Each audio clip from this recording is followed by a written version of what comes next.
Allah berjanji, inna nahnu nazzalna dzikra wa inna lahu lahafizun. Kami yang menurunkan Al-Quran dan kami yang akan menjaga dan memeliharanya. Allah turunkan Quran, Allah menjaganya. Bagaimana cara Allah menjaga Al-Quran itu? Banyaknya orang-orang yang hafaz Al-Quran. Hafaz Al-Quran 30 juz, 114 surah, 6.666 ayat. Sehingga jangankan satu kata, jangankan satu ayat, satu kalimat saja berubah, sudah akan timbul reaksi dan mudah dimengerti. Kenapa? Banyak orang-orang yang hafaz Al-Quran. Sedangkan pada setiap akhir tahun biasanya malaikat Jibril selalu mengadakan checking terhadap ayat-ayat yang diturunkan pada waktu itu. Di zaman Nabi sendiri sudah ada usaha kodifikasi. Dan yang lebih luar biasa lagi, sampai hari ini tidak seorang pun mampu membuat satu ayat saja semacam Al-Quran. Ke bahasa manapun dia diterjemahkan, naskah aslinya tetap ikut, rujukan dasarnya tetap ada. Berdasarkan itu, maka tidak mungkin terjadi penyelewengan terhadap atau pemalsuan terhadap ayat-ayat Al-Quranul Karim. Kesuciannya, keotentikannya, kemurniannya bisa dipertanggungjawabkan. Ma'asyiral muslimin rahimakumullah. Oleh karenanya, konsepsi dasar daripada ajaran Islam ini memang tidak lain adalah Al-Quran dan Sunnah. Isi daripada agama Islam yang merupakan iman, Islam dan ihsan, konsepsi dasarnya tidak lain adalah Al-Quran dan Sunnah Rasulullah Sallallahu Alaihi Wasallam.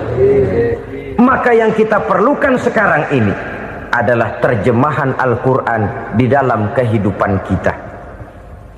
Dengan demikian, maka gaya kehidupan yang lebih Qurani itulah yang kita dambakan. Kita perlu memang terjemahan Quran dalam bahasa Inggris, dalam bahasa Belanda, dalam bahasa Jepang, tapi yang lebih kita perlukan adalah terjemahan Quran di dalam kehidupan kita. Konsekuen, tidak memanipulasi, ringan sama kita jinjing, berat sama kita pikul. Jangan kalau lempengan ayat Quran tuh kira-kira enak diamalin, keras teriakan kita. Giliran kira-kira ayat Quran itu mukul kepala kita sendiri, diam kita. Itu ciri yang pernah disindir Allah dalam awal-awal Baqarah juga itu. Ciri beragamanya orang yang munafik. Kullama adha'a lahum masyawfih, kata Allah. Wa iza azlama alaihim qamu. Apabila terang mereka jalan, apabila gelap mereka berhenti. Artinya, kalau kira-kira di Islam nguntungin, rame-rame pada teriak Islam. Tapi ketika diminta untuk berjuang, ketika dituntut untuk berkorban, rame-rame mengundurkan diri. Nasib agama tidak ubahnya seperti daun pisang yang dikait orang di tepi jalan lantaran tak berpayung di ketika hari hujan. Manakala hujan usailah sudah, daun itu pun dicampakkan di tepi jalan, diinjak pula orang nan lalu. Artinya, orang menjadikan agama cuma sebagai lipstick, decoration only, tidak konsekuen. Hanya pada saat-saat kelihatannya Islam membawa keuntungan, rame-rame orang teriak-teriak tentang Islam. Tapi jikalau diminta berjuang, jikalau dituntut untuk berkorban, biasanya rame-rame juga mengundurkan diri. Jangan heran kalau mayoritas hitungan kita, tapi minoritas peranan kita. Kuantitas kita dalam jumlah, tapi dalam kualitas kita lebih sering jadi penonton daripada jadi pemain. Padahal itu sangat tidak boleh terjadi. Umat Islam di Indonesia harus bangkit. Umat Islam di Indonesia harus sadar akan keberadaannya. Tidak boleh hanya jadi penonton berpangku tangan.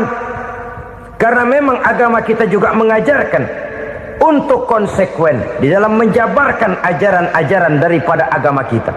Kita sering jatuh menjadi umat yang lemah oleh karena kita ini tidak pandai menggalang kebersamaan yang diakibatkan tidak konsekuennya kita. Diistilahkan bahwa umat Islam di dalam menggalang kebersamaannya itu harus seperti orang main sepak bola. Saudara-saudara kan tahu orang main sepak bola itu. Orang main sepak bola, kalau pertandingan belum dimulai sih silakan saja kumpul di luar lapangan, atur strategi yang baik. Tapi kalau pertandingan sudah dimulai, turun ke lapangan hijau, jangan kumpul terus. Ada sepak bola gotong royong, mundur-mundur rame-rame, depan ke depan kumpul melulu mainnya. Kalah. Orang main sepak bola itu ya harus ada penyerang tengah, harus ada penjaga gawang, harus ada strikernya, harus ada kiri luarnya, kanan dalamnya yang jadi backnya. Posisi boleh bermacam-macam, tapi yang penting saling ngoper untuk menggolkan gawang lawan. Begitulah umat Islam ini. Boleh ada yang jadi pejabat, boleh ada yang jadi pengusaha, boleh ada yang jadi petani, silakan ada yang jadi seniman, ada yang jadi penyair, ada yang jadi artis sekalipun. Tapi kalau sudah berhasil menguasai bola, jangan lupa operannya. Operan itu yang langka. Kita ini muslim kadang-kadang kalau sudah memegang menguasai bola, kalau belum mau mampus, belum mau ngoper. Nanti kalau sudah nggak punya bola, baru mau ngoper. Kalau sudah dengar-dengar mau dekat pensiun, baru mau jihad, baru mau berjuang, baru mau ngurus pesantren. Tanda tangan sudah tidak laku, memo sudah tidak dihargai, baru mau berjuang. Kemarin kemana mas? Kita tidak pandai memanfaatkan posisi. Dengan kata lain, kalau kembali kepada persoalan kita, konsekuensi kita terhadap agama yang kita anut ini belum ideal. Kita masih lebih sering berislam ini pada saat-saat yang menurut perhitungan kita membawa keuntungan. Tapi kalau diminta berjuang, dituntut berkorban, yang itu pun hakikatnya adalah untuk kepentingan kita juga. Allah tidak pernah menuntut kita untuk jihad bagi kepentingan Allah, itu tidak. Berjuang menegakkan agama Allah, apakah untuk kepentingan Allah? Tidak. Untuk kepentingan kita. Sebab nilai-nilai jihad itu pada akhirnya akan membawa kita kepada satu kebahagiaan. Setidaknya kalau tidak di dunia, tentu di akhirat sebagai syahid. Oleh karena itu, pada bagian akhir ini saya ingin mengajak, marilah kita konsekuen. Sekali kita berkitabkan Al-Quranul Karim, mari dia kita jadikan pedoman. Jangan cuma kita jadikan sebagai penghias dinding, pelengkap rumah, bahwa di rumah kita ada Al-Quran, tapi yang baca kecoa. Habis pada bolong tuh Quran. Yang penting kan punya Quran. Ditaruh di pintu rumah. Biar apa? Biar kuntilanak kagak masuk katanya. Ya apa itu nasib Quran, cuma kerjanya jaga pintu, ngusir kuntilanak, ngusir memedi. Bagaimana kita hidup menurut tuntunan Al-Quran? Kadang-kadang tidak pernah menjadi masalah bagi kita. Maka bagaimanakah Al-Quran akan mungkin membawa keberkahan dalam hidup kalau ajarannya kita injak-injak dalam keseharian kita? Mewujudkan gaya hidup yang lebih Qurani, itulah yang akan kita rintis di dalam kehidupan kita. Bertahap, step by step, menurut kemampuan yang ada pada kita. Jika jalan ini tidak bisa kita selesaikan, percayalah akan ada generasi penerus yang akan melanjutkan usaha dan cita-cita mulia itu. Jadi percaya kepada Taurat, percaya kepada Injil, sekadar percaya Allah dahulunya sudah menurunkan itu, tapi kita tidak wajib mengamalkannya. Kenapa? Generasi Injil masa berlakunya sudah kedaluarsa. Taurat masa berlakunya sudah kedaluarsa. Injil pernah berlaku untuk orang Nasrani di zaman Nabi Isa. Taurat pernah berlaku untuk orang Yahudi di zaman Nabi Musa. Setelah generasinya berlalu, datang Rasul penutup yang membawa Al-Quranul Karim. Maka Al-Quran itulah yang berlaku menjadi pedoman sampai hari akhir nanti. Jangan jauh dari Al-Quran, karena apabila ini kita lakukan, maka kita akan kembali kepada satu gaya hidup yang jauh dari tuntunan agama, dan itu artinya kita akan semakin jauh untuk meraih kemenangan. Saudara-saudara kaum muslimin rahimakumullah, Yang keenam, yang terakhir, orang-orang bertakwa yang akan meraih kemenangan itu wabil akhirati hum yuqinun. Mereka percaya, mereka yakin seyakin-yakinnya akan adanya hari akhir, di mana seseorang akan mempertanggungjawabkan seluruh perbuatannya di dalam hidup ini. Dan tidak ada satu perbuatan yang bagaimana kecilnya sekalipun yang tersembunyi dalam pandangan manusia yang tidak akan dibukakan persoalannya di mahkamah qadi Rabbul Jalil di akhirat nanti. Itulah sebabnya maka percaya kepada akhirat disebut secara khusus. Padahal di awal tadi sudah dijelaskan yu'minuna bil ghaib, percaya kepada alam gaib, dan alam gaib ini termasuk akhirat. Kenapa pada bagian akhir disebut lagi akhirat? Karena ternyata bahwa kepercayaan kepada adanya akhirat merupakan induk dari kepercayaan terhadap adanya malaikat, setan, jin dan lain sebagainya, dan akan lebih memberikan sugesti dalam kehidupan manusia untuk meluruskan gerak hidupnya. Jikalau satu saat tergerak hati akan berbuat kejahatan, ingin mencuri, sadarlah, awas ada akhirat. Sebab kalau kita cuma teriak awas ada polisi, itu cuma tertunda sementara, begitu polisi meleng embat. Kalau kita ingin berbuat jahat cuma berteriak awas ada hansip, cuma sementara ketika hansip itu ada. Tapi kalau ceritanya awas ada akhirat, mau menyeleweng awas ada akhirat, mau berjudi awas ada akhirat, mau mencuri awas ada akhirat. Keyakinan yang akan meluruskan gerak hidup manusia sehingga gerak itu jadi lebih terarah dan terkontrol, tidak merugikan baik diri sendiri, lebih-lebih orang lain. Kemenangan akan melahirkan kepuasan batin, dan kepuasan batin memberikan kebahagiaan. Sedangkan kekalahan melahirkan penderitaan batin, dan penderitaan batin menjerumuskan seseorang di dalam berbagai bentuk kerugian. Jikalau inilah seruan azan, maka masalahnya ialah apa yang menyebabkan kita meraih kemenangan. Al-Quranul Karim memberikan tuntunan dan ajaran kepada kita bahwa orang-orang yang memperoleh kemenangan itu tidak lain adalah orang-orang yang bertakwa. Hanyalah mereka yang bertakwa kepada Allah Subhanahu wa ta'ala pada akhirnya akan tampil sebagai pemenang. Lalu siapa orang yang bertakwa itu? Dijelaskan dalam awal-awal Al-Baqarah, orang yang bertakwa yang akan meraih kemenangan. Pertama, allazina yu'minuna bil ghaib, yaitu orang-orang yang beriman kepada yang gaib. Percaya bahwa ada alam yang gaib, alam yang abstrak, alam yang tidak bisa dijangkau oleh salah satu daripada panca indera kita. Mereka percaya dan beriman kepada adanya malaikat, beriman kepada adanya iblis dan jin, beriman kepada adanya alam kubur, beriman kepada adanya alam mahsyar, beriman kepada adanya alam akhirat, beriman kepada adanya sorga dan neraka. Beriman bukan cuma sekedar beriman dalam ucapan bibir saja, tetapi beriman yang nilai iman itu mampu mewarnai gerak dan gaya hidupnya. Iman yang meresap sampai ke tulang sumsum, kemudian memberikan dampak positif di dalam kehidupan manusia. Alam, kita tahu, adalah sesuatu yang selain Allah, dan Allah bukanlah alam. Apapun namanya selain daripada Allah itu adalah alam.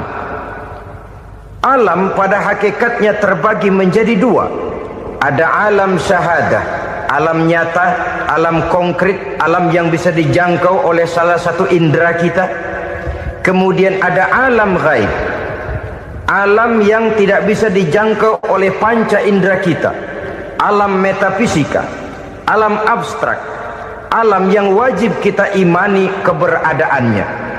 Kita percaya bahwa malaikat itu ada, kita percaya kepada jin, bahwa jin itu ada, Kita percaya kepada adanya iblis dan setan, bukan percaya kepada iblis dan setannya. Percaya bahwa iblis dan setan itu ada. Itu termasuk salah satu daripada sifat orang yang bertakwa kepada Allah.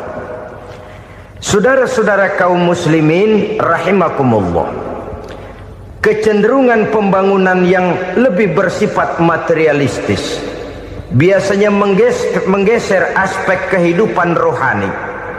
Orang berpikir empirik, dan dalam pola pikir yang demikian maka alam gaib tidak lagi mendapat perhatian. Aspek kehidupan yang bersifat rohaniah malah mulai ditinggalkan. Akibatnya terjadilah kepincangan di dalam kehidupan kita. Pernah ada satu pengalaman pribadi. Dalam perjalanan kembali ke tanah air, dalam pesawat di sebelah kanan saya duduklah seorang Jerman namanya Heiner Simonsen. Iseng saya ajak kenalan, saya ajak ngobrol, saya tanya dia. Saya bilang, Mas Heiner ini, kalau pesawat yang kita tumpangi ini jatuh ke bawah, kira-kira apa yang bakal terjadi, Mas? Dia bilang, kita semua akan mati. Begitu? Iya. Oke. Apa itu mati? Tanya saya. Dia bilang, untuk tahu apa itu mati, kita harus tahu lebih dahulu apa itu hidup. Saya pikir nih bule bisa ngomong juga. Baiklah kata saya. Apa hidup menurut Anda itu? Oh, hidup itu dia bilang, kalau seluruh anggota badan kita bekerja secara normal, paru-paru memompa darah secara normal, jantung berdetak secara normal, sel-sel tubuh bekerja secara fit, dan organisme tubuh hanya mau bekerja secara normal, dia bilang, kalau kita memberi makan yang cukup, menu yang teratur, dan gizi yang lengkap. Saya bilang, kesimpulannya apa, Ner? Dia jawab, hidup adalah dari tangan ke mulut. Life is from the hand to the mouth, kata dia. Hidup adalah dari tangan ke mulut. Jadi masalah hidup tidak lebih daripada masalah isi perut. Orang pergi pagi, pulang sore, peras keringat, banting tulang, perut yang dibelain. Saya bilang, you are wrong. Sampean salah, Ner. Kamu orang Islam bukan? Bukan. Pantas. Kenapa saya salah? Dia bilang, ya jelas salah. Salahnya di mana? Kamu ini manusia.